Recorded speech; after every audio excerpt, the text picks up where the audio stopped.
दोस्तों नमस्कार। आज जो सुप्रीम कोर्ट में डिसीजन आया है उससे आने वाले दिनों में एनफोर्समेंट डायरेक्टरेट यानी ईडी पर दबाव बढ़ने वाला है। अभी तक 9 सम्मन हो गए, केजरीवाल साहब उपस्थित नहीं हुए और ईडी भी अपनी रफ्तार से काम करती रही।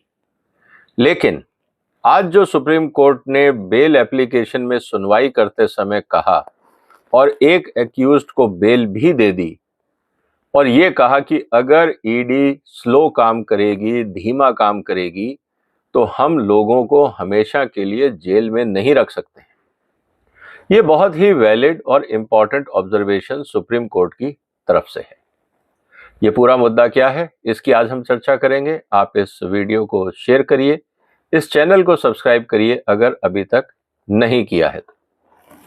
दोस्तों, आपको पता है कि पिछले कई दिनों में कई बड़े बड़े निर्णय अलग अलग कोर्ट्स पे हुए और सबसे इम्पोर्टेंट निर्णय हुआ जब सुप्रीम कोर्ट ने मनीष सिसोदिया की क्यूरेटिव पिटीशन को भी डिसमिस कर दिया कि उसमें नया कुछ नहीं है। उससे पहले 30 अक्टूबर 2023 को भी जब मनीष सिसोदिया की बेल एप्लीकेशन खारिज हुई थी, उसके बाद उन्होंने दिसंबर में दोबारा रिव्यू पिटीशन डाली, वो भी खारिज हुई। क्यूरेटिव पिटीशन डाली, वो भी खारिज हुई, क्योंकि ये बात बहुत क्लियर थी कि इसमें मनीष सिसोदिया का बहुत इंपॉर्टेंट रोल है। वो कहीं ना कहीं एक बड़ा रोल प्ले कर रहे हैं और अगर उनको बेल दे दी गई तो वो जाके एविडेंसेस के साथ छिड़खाड़ करेंगे, पूरे केस को डिरेल करने की कोशिश करेंगे, क्योंकि वो एक पावरफुल मंत्री रहे हैं और साथ में केजरीवाल के खास आदमी हैं। और केजरीवाल इस समय दिल्ली के मुख्यमंत्री हैं और शायद जो सस्पिशन है या जो सुई है इस पूरे घटनाक्रम की, अब वो सारी की सारी डायरेक्शंस केजरीवाल की तरफ जा रही। मीनवाइल जो डेवलपमेंट हुआ वो ये हुआ कि कविता को अरेस्ट करके ईडी लाई हैदराबाद से और उसकी पूछताछ हो रही। अब पूछताछ में जो 2-3 बातें सामने आई उसमें ये कि कहीं ना कहीं मनीष सिसोदिया, कविता और केजरीवाल, ये तीनों ने मिलके एक षड्यंत्र रचा था। उसमें संजय सिंह का भी रोल रहा और बाकी कई छोटे बड़े नेताओं का और लोगों का इसमें रोल रहा। जैसा हम देख रहे हैं, जब भी हियरिंग होती है कोई ना कोई नए एविडेंस ईडी या सीबीआई की तरफ से सामने आते हैं। और मैं पहले दिन से कह रहा हूं दोस्तों कि ईडी और सीबीआई के पास बहुत सारे दस्तावेज हैं, लेकिन वो नीड टू नो बेसिस, जितनी जरूरत है वो उतना ही बता रहे हैं कोर्ट्स को भी और एक्यूज्ड को भी और पब्लिक को भी, क्योंकि वो ज्यादा इसलिए इंफॉर्मेशन डिस्क्लोज नहीं कर रहे हैं कहीं इस पूरे घटनाक्रम में जब तक केजरीवाल को बुला के पूछताछ नहीं कर ली जाती, ईडी और सीबीआई खुद अपने आप को तसल्ली नहीं कर लेते, तब तक मुझे नहीं लगता कि वो कहीं से भी किसी भी रूप में केजरीवाल या किसी भी एक्यूज्ड को रिलीफ देने के मूड में है। लेकिन जब ये मुद्दा सुप्रीम कोर्ट गया तो एक इंपॉर्टेंट ऑब्जर्वेशन सुप्रीम कोर्ट की तरफ से, ये मैं आपको पढ़ के सुना रहा हूं कि सुप्रीम कोर्ट ने क्या बोला। सुप्रीम कोर्ट ने जब अभिषेक बोइनपल्ली की याचिका पे जब सुनवाई कर रहे थे तो उन्होंने अभिषेक बोइनपल्ली को 4 हफ्ते के लिए बेल दे दी। कारण बहुत सिंपल था, उनका ये कहना था कि पिछली जुलाई से अभी तक जो अभिषेक बोइनपल्ली हैं वो जेल में हैं और अक्टूबर 22 से वो अभी तक जेल में है। उन्होंने मेडिकल ग्राउंड पे बेल मांगी थी लेकिन रिलीज नहीं किया गया और अभी उनको बेल चाहिए ताकि वो अपना ट्रीटमेंट कर सके या जो भी उन्होंने जस्टिफिकेशन दिया उसको कंसिडर करने के लिए। ईडी ने अपोज किया, लेकिन सुप्रीम कोर्ट का ये कहना है कि अगर ईडी सुस्त चाल से इन्वेस्टिगेशन करेगी तो क्या हम लोगों को हमेशा के लिए जेल में रखेंगे। ये आज मुद्दा बहुत इंपॉर्टेंट है। इसका मतलब ये है कि अब ईडी को अपने जो कैच हैं, जिनको वो बोल रहे हैं कि प्राइम एक्यूज्ड उनके कब्जे में हैं, वो अब बेल पे ना छूट जाएं, इसलिए अब ईडी को अपने इन्वेस्टिगेशन की रफ्तार बढ़ानी हो। मेरे हिसाब से जो कई लोग रहे, इंपॉर्टेंट लोग रहे, अभी तक ईडी ने सबसे पूछताछ करी और ज्यादातर लोग हिरासत में हैं। इस समय जो सबसे बड़ी बात आ रही है निकल के, जो अगर हम ईडी का लेटेस्ट प्रेस रिलीज भी देखें तो जहां उन्होंने ये कहा है कि 100 करोड़ की रिश्वत आम आदमी पार्टी के नेताओं को दी गई, और उसमें दो सबसे बड़े नेताओं का नाम था मनीष सिसोदिया और केजरीवाल। मनीष सिसोदिया से तो तफ्तीश जारी है, जेल में है, पूछताछ जारी है। कविता इस समय जेल में है।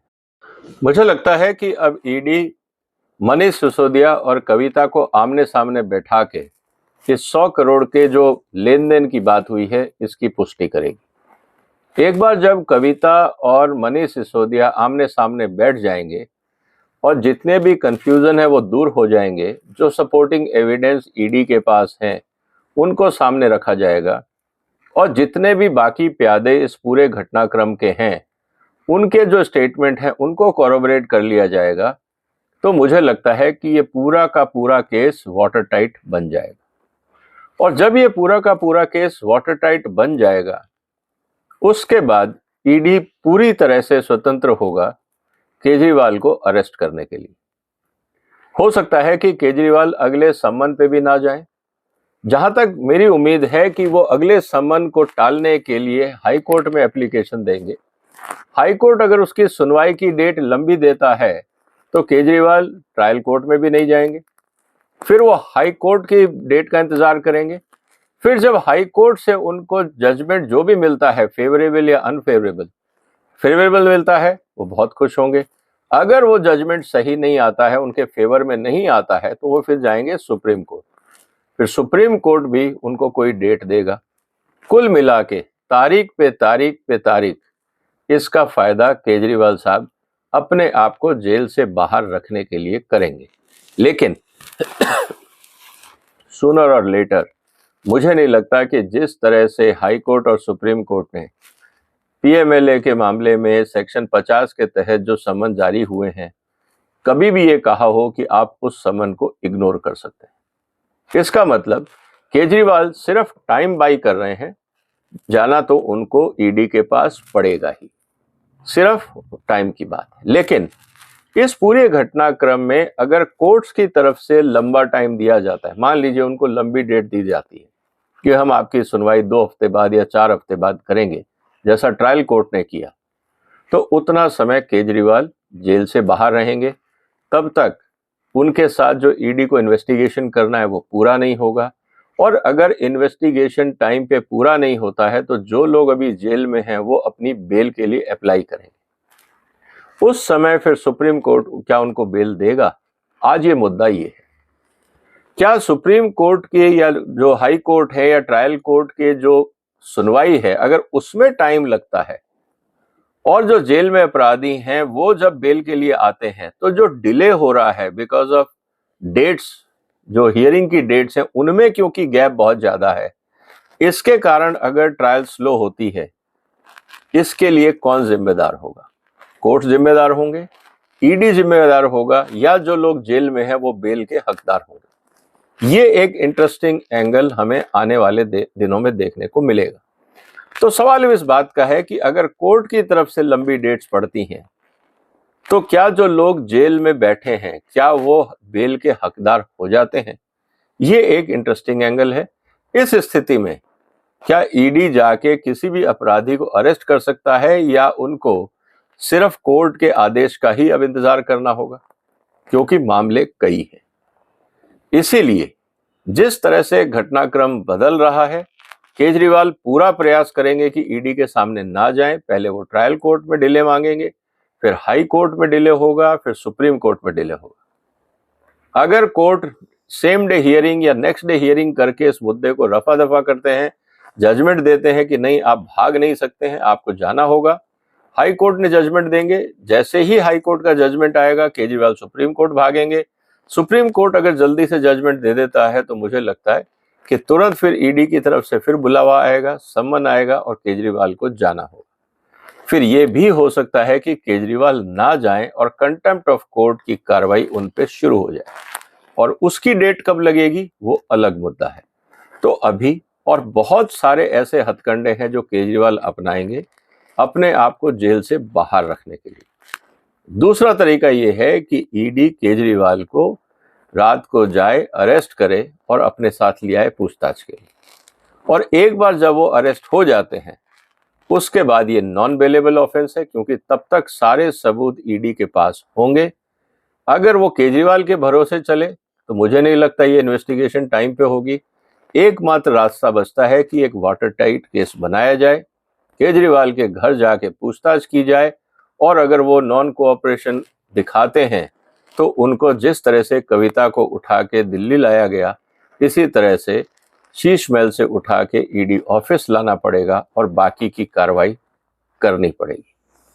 दोस्तों, अब देखना इस बात को है कि जिस तरह से ये जो मास्टरमाइंड है, जिसको ईडी और सीबीआई मास्टरमाइंड बोल रही है, अभी तक तो कोर्ट का रुख बहुत साफ था कि इनको जमानत नहीं दी जा रही थी। लेकिन अगर इन्हीं की हरकतों से डिले होता है तो क्या इनको जमानत मिलेगी? अब ये कोर्ट डिसाइड करेगा। लेकिन जो छोटे प्यादे हैं, जिनका काम एज ए मैसेंजर था या जो भी इनकी इंस्ट्रक्शंस पे काम कर रहे थे, क्या कोर्ट में कार्रवाई डिले होने से उनको बेल मिल सकती है? या कोर्ट ये देखेगा, जिसको हम डबल टेस्ट बोलते हैं, कि जो भी अभियुक्त है वो कितना संगीन है, किस इन्फ्लुएंस का है, और बाहर जाके कहीं वो गड़बड़ तो नहीं करेगा, किसी तरह के एविडेंस के साथ टेम्परिंग तो नहीं करेगा।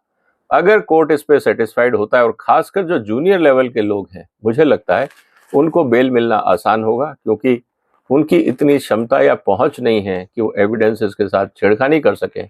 लेकिन जो सो कॉल्ड किंग पिन्स हैं, जो मास्टरमाइंड्स हैं, इनके लिए कोर्ट को थोड़ा सा और इंतज़ार करना होगा और ईडी को एनकरेज करना होगा कि वो लीगल प्रोसेस अपनाएं और इस पूरे घटनाक्रम को लॉजिकल लेवल तक लेके जाएं।